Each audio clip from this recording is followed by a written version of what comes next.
এক রাক্ষস হরণ জমিদারের বাড়ি দখল করে নেয়। জমিদার হরণ আশ্রয় নেয় মধুপুর গ্রামে ছোট্ট এক কুঠিরে। হরণের স্ত্রী হরণকে বলে উঠল, আজ দুদিন ধরে কিছুই তো খাইনি, ঘরেও কিছুই নেই।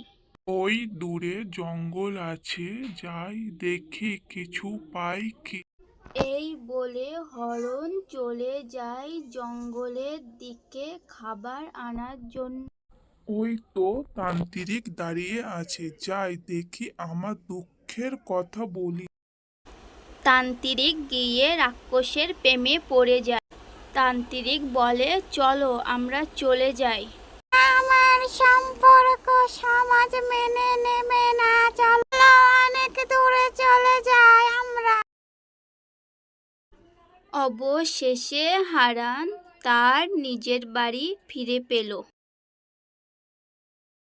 আজ অনেক খুশি লাগছে নতুন বাড়ি ফিরে পেয়ে। হ্যাঁ গিন্নি, আজ থেকে নতুন সংসার শুরু করব।